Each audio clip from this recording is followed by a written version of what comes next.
Howdy YouTubers, today I'm going to talk about how I kitbashed this ADM facility from a Pikestuff Small Engine House kit. I also used a Pikestuff kit for this yard house, and I'll talk about that in a separate video, but you can see similarities. So it's pretty straightforward. I just have an opening on either side for tank trucks to pull through where they can transfer the corn syrup from these 3 cars that are sitting in the siding. And if I just pick it up here carefully, you'll see there's no interior details, so that's a future opportunity. I just put a cross beam there to keep the sides stable. It's just a piece of styrene. So the kit is pretty much nothing on the rail facing side because you really can't see it, but I did put lights so that at least you've got some loading lights on that side. But let me just move that aside. And the part I like most about it is the piping and hosing. And that was all done with the Walther's piping kit, which I'm sure a lot of you have seen that. It's kind of a must-have. There's tons of parts. I've used it in several places. So a combination of that, as well as using this rubber tubing that I got from Michael's Craft. I think they use it for beads or bead necklaces. It's a hollow tubing, and then you put 22 gauge wire inside it to bend it so that it holds its shape. So really this is just kit bashed or scratch built from pieces from that Walther's piping kit, as well as that black tubing from Michael's Crafts. So you can see I put a series of valves. The idea is one feeds steam to liquefy the corn syrup, and the other line feeds the outflow of the corn syrup from the tank cars into the facility. And I made it look like these just go down into the ground, and then in theory they come back up inside the building. And this is one piece. I like to keep everything kind of modular so that if I'm ever doing work on the layout, I can carefully move these pieces. So it's all one piece, drops in there roughly in the middle. So I guess the larger one, I don't even know which one is steam. Maybe the smaller one's steam, the larger one is taking out the corn syrup. Doesn't matter, but the multiple pipes gives it a nice look. And then these pipes I talked about, the hoses, come out of the ends, and on the end of the hose I just put a little pipe end which comes in the piping kit, and inside that hollow tubing is 22 gauge, I think, copper wire, and that allows me to bend it that way. So that's a nice look for trackside detail. And then I've got another piece coiled up there as if they have extra. So that is the siding. We've got 3 spots. I usually keep them separated when I'm switching, but I did not this time. So let me just put this back carefully. Hold the camera and do this without breaking things. And then the building itself, there are garage doors, but I have them opened. I had to open them high enough so that these trucks would fit in these tall smokestacks or exhaust pipes. So you can just see the very edge of the garage door. Other details, this is the Walther's roof detail kit. Put a couple of things on there. Just a little bit of rust wash. Similar on this side, there's a garage door, but it's opened all the way to the top. There's a couple of figures. I've got a forklift situation going on here. And then I put gutters. I believe the kit did come with gutters. So I put one in the middle and one on either side. The sign I made just on a printer on self-adhesive label paper. It looks okay. It's a nice sharp graphic. You know, if you get close, you can tell it's paper, but I dull coated it and it looks good. And then I printed out a no parking sign on my computer. My computer just sized it in PowerPoint, and that panel comes from the Walthers utility set. So there's gas valves and electric boxes. So I put that on the wall. This is one of those cast metal propane tanks, and then I put 2 pieces of plastic as guards, painted them yellow so that nobody bumps into that with their vehicles. And these lights I made, I have a prior video that I can put in the description of how I just kitbashed those lights, one over either loading door for the trucks, and then there's 2 over on this side for the guys working on the trains. So it was a pretty straightforward build. I did in a prior video talk about how I selected my industries, and I show the prototype that I used and other inspirations. To detail the siding, so it's a siding that's offset from the main, so it kind of gives a nice look where not all the tracks are going in the exact same direction. This one veers off a bit.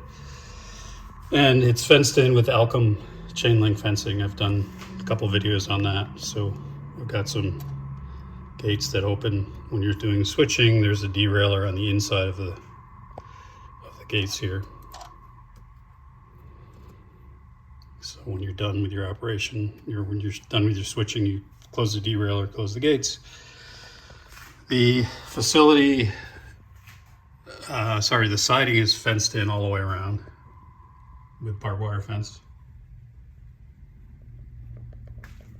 And then there's a gate here so that the forklift and other vehicles can get in if they need to. Those gates don't function, but they're there for aesthetics. Those gates do function at the front. And that's a transformer, because in theory, the way I have my power lines running, there's a line that drops underground that feeds the transformer at the cold storage and distribution. And then it feeds the transformer here for this facility. The propane tank is what is used to fire the steam system that liquefies the corn syrup in the cars.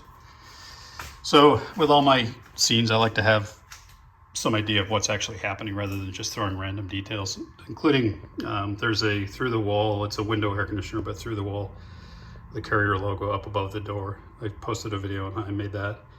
So assuming that's a little office, they need to cool it.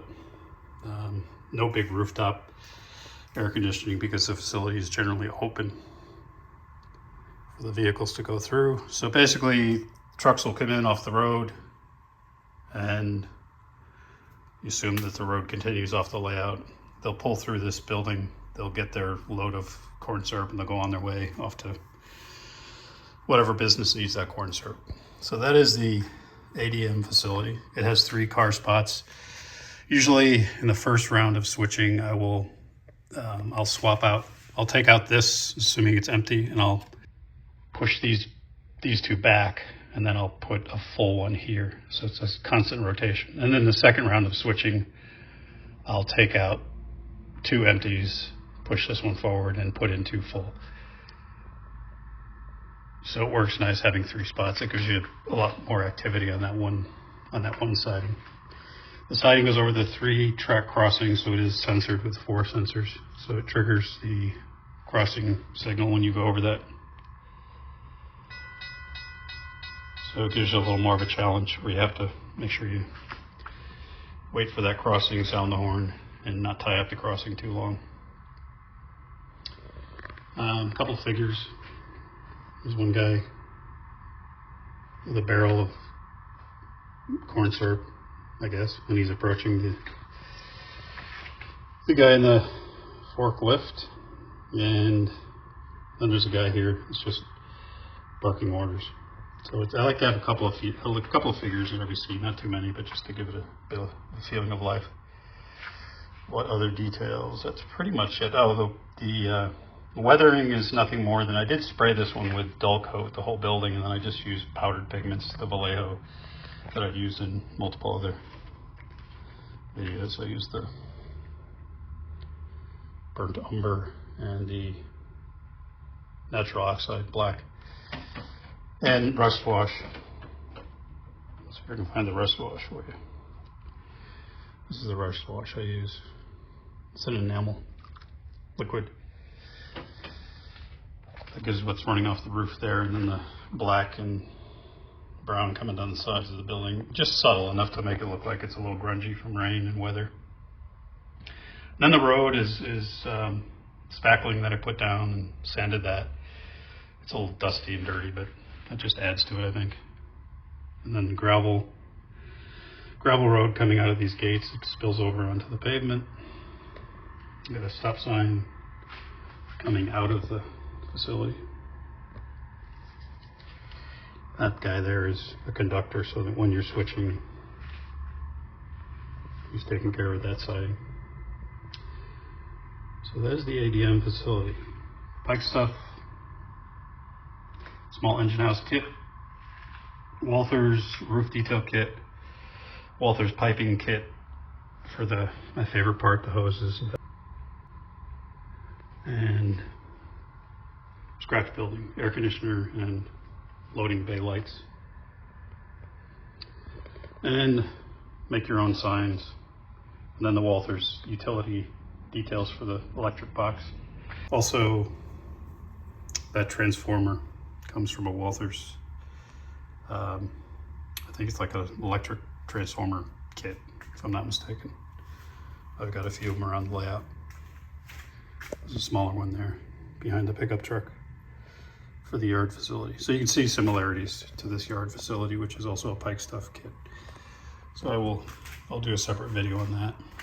The Pikestuff kits, they're great because they're easy to cut. They're easy to customize. Similar to the Walther's kits, they come with, you end up with quite a few extra parts. And frankly, they're more affordable than the Walther's kits. So I really like working with them. So there it is, the ADM facility. And I think what makes it work is just aesthetically where it sits in the front of the layout versus behind the tracks, and it's a little bit offset, it's at an angle, so it's not going in the same orientation as everything else. So my next operations video, I'm gonna finish the first series that we started, part 1. This will be part 2, and we're gonna be switching out that ADM corn syrup car and the refrigeration car, or the mechanical reefer car. So you'll actually see this facility in action.